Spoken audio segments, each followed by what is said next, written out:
ये क्या करता है कि इसने किया क्या, डेटा से हमने किया वो प्रोडक्ट्स पूरे जाओ भाई, ये लें प्रोडक्ट्स। प्रोडक्ट्स कौन सी हमारे पास ये सारी एरे में पड़ी है। एरे में हर एक ऑब्जेक्ट बना हुआ पर प्रोडक्ट का। मैप लगा, मैप मेथड है ना इसका एरे का। ये सबसे पहले क्या करता है, एरे मैप करता है, ये है कि एरे के अंदर से डेटा लेके एरे एरे में स्टोर करता है। एरे के अंदर चलिए, एरे में स्टोर करता है, मतलब एरे एक और बना देता है नया एरे।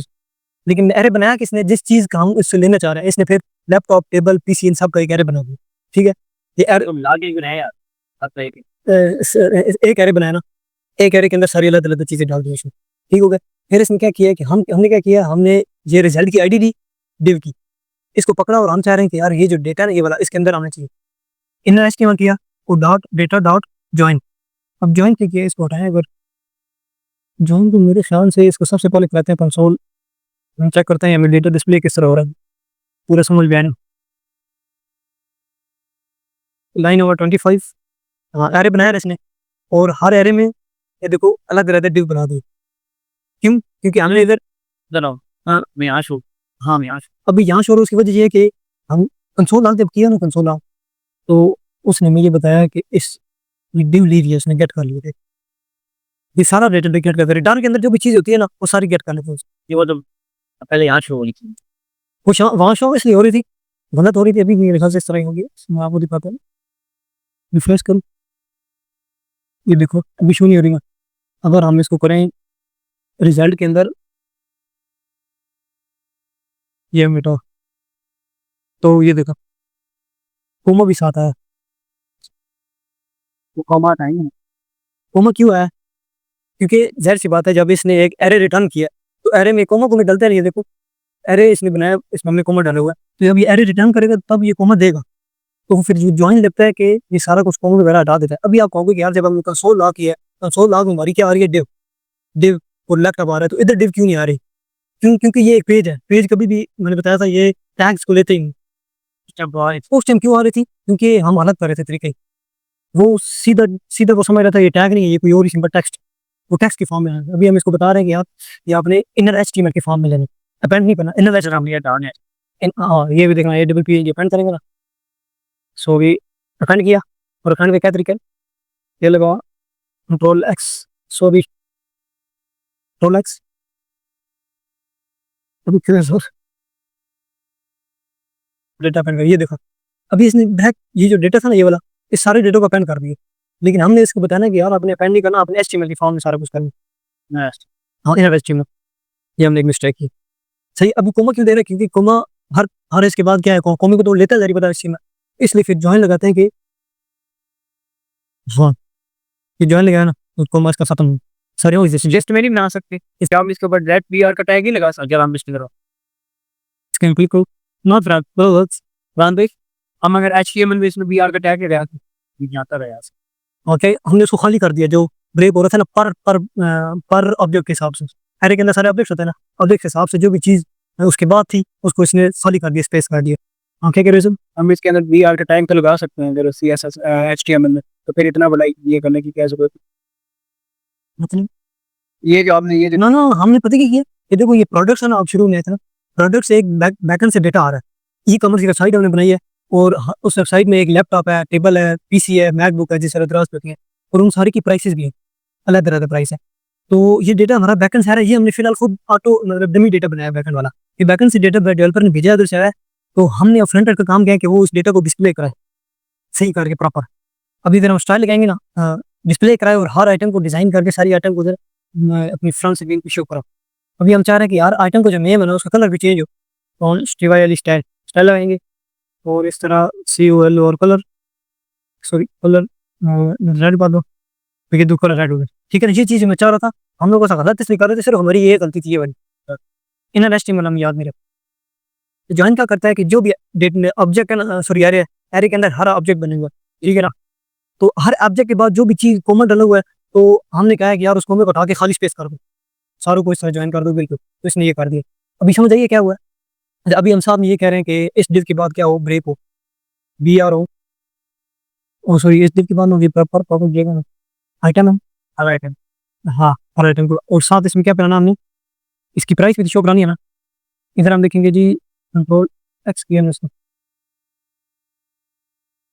हम लिखेंगे जी H1, H1 का टैग क्लोज किया, सॉरी, और इधर हम लिखेंगे G name, name copy, control V, PRL, एक प्राइस, इसके बाद लगा देते हैं जी बियर, ठीक है, और PRIC प्राइस, बहुत देर लगी यार इसमें। इस सेक्शन के बाद हाँ ताकि नेक्स्ट जो प्रोडक्ट है वो भी हमारी ये रिटर्न करता रहता है ना, नेम लैपटॉप प्राइस देगा, हमने मेरे ख्याल से बहुत बड़ा कर दिया, H5 करो, H5 करो, वो बियर डालेंगे फिर से चाहिए, ठीक है भाई। अभी हमें जो हमारी प्रोडक्ट का डेटा था, हम अब इस प्रोडक्ट को खुद भी कर सकते हैं, हम इसका कलर हटा के नाम इसको करते हैं जी बैकग्राउंड कलर, ये बैकग्राउंड COL और कलर, अच्छा समझा रही है, हम क्या करें, ये काम हम सही कर सकते, जी HTML जनी देखो, हमने करना तो HTML नहीं है, मैं फिर बता रहा हूँ, बैकएंड जो बैकएंड वाला बंदा है, जाहिर सी बात है हमारी डेटाबेस में पड़ी होती है ई कॉमर्स की सारी प्रोडक्ट्स, ठीक है, तो वो बैकएंड से आएंगी, तो फ्रंट एंड वाला बंदा किस तरह वो फ्रंट एंड में डिस्प्ले करेगा, डायरेक्ट HTML में नहीं हो सकती ना, इधर के यार इधर कोई चीज़ आई है तो हम डायरेक्ट इधर करा दें डिस्प्ले, तो सॉरी इस जगह पे, तो हमने जावास्क्रिप्ट उसके लिए यूज़ करनी पड़ेगी, हमने अभी ये डमी डेटा बनाया, जो बैकएंड से प्रोडक्ट आती है ना वो इस फॉर्म में आती है, एरे, एरे के अंदर हर प्रोजेक्ट पड़ा होता है, ठीक है ना, ओ सॉरी ऑब्जेक्ट, फिर हमने जावास्क्रिप्ट के थ्रू उसको मैप लगा और उसको डिस्प्ले करवाओ, ठीक है ना, ये वीडियो देखनी है अभी, बैकग्राउंड कलर और इसका कलर सॉरी कर देते हैं चेंज, COL और कलर, क्या issue style background colour, sorry, ठीक हो गया, तो और हम इसको क्या कर देते हैं, ये जो रिजल्ट है रिजल्ट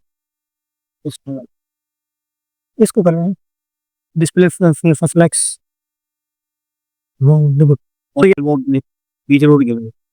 अगर हम इसको कर दे with full, with 100%, sorry, justify content space between, ठीक है, ये हमारी सारी प्रोडक्ट्स आ गई, और इसके साथ हम कुछ भी डिजाइन कर सकते हैं, ठीक है ना, पैडिंग,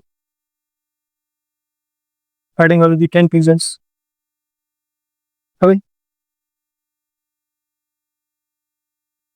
ठीक है ना, तो ये हमारी ये देखो ये सारा प्रोडक्ट शो होती है ना, तो इस तरह हमारी वो सारी हम प्रोडक्ट्स का डेटा शो कर सकते हैं।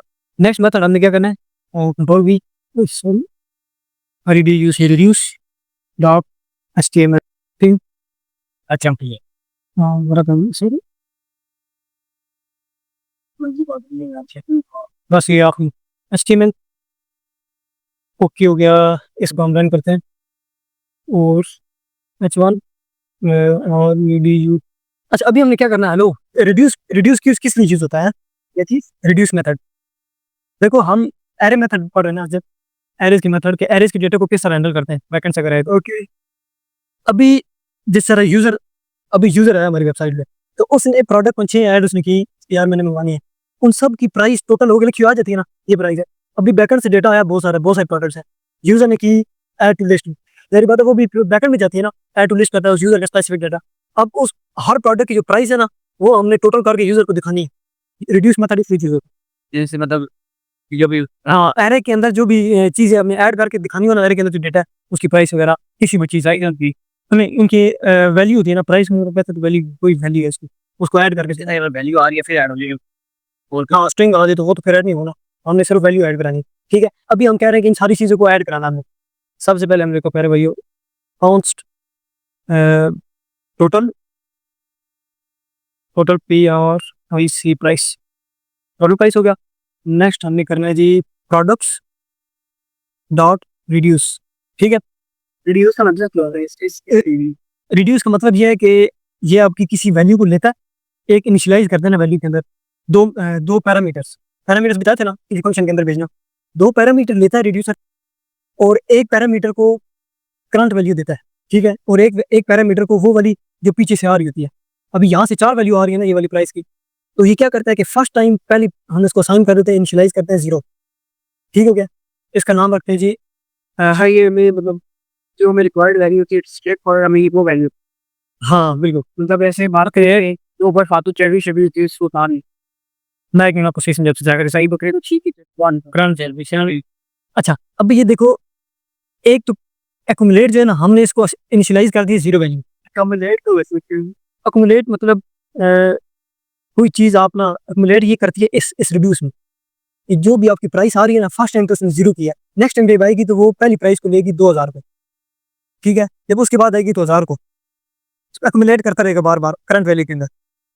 अच्छा, इधर देखो लफ़ा, ये रिड्यूस क्या करता है कि 2 मेथड प्रोवाइड करता है आगे से। एक तो ये कि हमने फंक्शन लगाया और एक वैल्यू असाइन करने के लिए हम इसको यार इसको इनिशियलाइज़ 0 क्यों कर रहे हैं? क्यों कर रहे हैं? क्योंकि अभी दिखाता हूँ फुल चलेगा। रिटर्न हमने करना, ठीक है? एक्युमुलेट, ठीक है? एक्युमुलेट प्लस, प्लस करेगा करंट वैल्यू। अब इधर देखो क्या सीन चल रहा है इधर। हमने 0 जो है ना, 0 ये वाला, ये 0 हमने एक्युमुलेट को प्रोवाइड कर दिया। फर्स्ट ये रिड्यूस फंक्शन खुद ऑटोमेटिक निकल रहा है मेथड। इसकी जो वैल्यू है वो कहाँ है? इसकी वैल्यू जो करंट वैल्यू है वो ये है। अच्छा, फर्स्ट वैल्यू। हाँ, अभी ये मैं बताता हूँ हमने क्या करना है। करंट वैल्यू डॉट प्राइस, समझ आ गई? करंट वैल्यू इसकी क्या इज्जत? 0 ना ना इसकी ये करंट वैल्यू ये है प्राइस, हमने डॉट क्या लिखा है प्राइस, और अक्यूमुलेट बाय डिफॉल्ट क्या है इनिशियलाइज 0। तो ये भी क्या करेगा कि करता है चलता है किस तरह कि फर्स्ट टाइम ये चला ना, अच्छा जफा देखो, फर्स्ट टाइम ये चला इधर से तो इसने इसकी वैल्यू थी 0, 0 में ऐड किया 2000, 2000 इसमें स्टोर कर लिए। देन दोबारा जब ये आया ना तो अक्यूमुलेट की वैल्यू 2000 थी दोबारा जब आया, और करंट वैल्यू क्या है 1000, 2000 प्लस क्या करो 1000, 3000, फिर क्या होगा दोबारा ये चलेगा अक्यूमुलेट करंट वैल्यू। हमने तो इसने और लोग नहीं गया तो फिर इसके बाद ये रिड्यूस खुद करता है ना, रिड्यूस मेथड इसकी अपनी फंक्शनलिटी है, इसलिए ये उसमें यूज होता है आम, ताकि ज्यादा काम हमें ना करना पड़े। ये आसान चीज, इसको थोड़ा समझिए तो बंदा अपना कोड बहुत आसानी से करना, ये तो बंदे को फॉर लूप लगाना पड़ेगा, बहुत सिस्टम चलता है। तो अभी बात समझ आइए कि हर टाइम ये अपडेट करता है अपनी वैल्यू, करंट की वैल्यू ले लेता है। करंट वैल्यू क्या थी 1000 थी ना, और इसमें ऐड की 2000 तो 3000 हुई। जब 3000 हुई ना तो इसने अपनी वो 3000 वैल्यू इधर डाल दी, अक्यूमुलेट की वैल्यू कितनी हुई 3000। जब नेक्स्ट टाइम आया तो 5000 लिए, 3 और 8, 8 और 3 11, ठीक है? अभी हमने टोटल प्राइस इधर दिखानी है, पीओ टोटल प्राइस, हमें बस कंसोल में सही नजर आए, पीओ मेथड में यूज करो होगा कितनी है 11000। ये इजी मेथड है किसी भी किसी प्रोडक्ट की सारी मैथ एरे में, याद रखना एरेज में नहीं, माइनस मल्टीप्लाई के लिए फिर वो अलग चीज होती है। ये इधर फिलहाल सिर्फ प्लस करें, लेकिन इधर मल्टीपल भी कर सकते हैं। ये देखो मल्टीप्लाई करने हमने इसको वैल्यू दे दी, बहुत ज्यादा वैल्यू, 2 1 5 3, ठीक है? इन लगी और उधर 1 दे दी, ये 0 इसने कर दिया, 1 दे देंगे ना इधर। तो बिल्कुल लेट्स 30, ठीक है? तो इसे मल्टीप्लाई कर दिया। अभी आप पता क्या सोचते हो कि कैलकुलेटर वाले सिस्टम इसमें, कैलकुलेटर वाले इसमें नहीं करना, माइनस वाला बिछा देता है, माइनस दे देता है, देखो माइनस 10 हो गया, ठीक है? लेकिन ये यूज किस लिए था, इसका यूज जो होता है ना इस किस में था, ऐड करने के लिए। ऐड माइनस भी कर सकते हैं, ऐड टू कार्ट में जब टोटल प्राइस आपने दिखानी है यूजर को तो इसलिए रिड्यूस आना कर दिया। माइनस का मिस होता है कि बंदा जो करे प्राइस आ जाए जो होता है ये सेट है, हां फिर प्राइस बन जाए, ये सारा उसमें चलता है।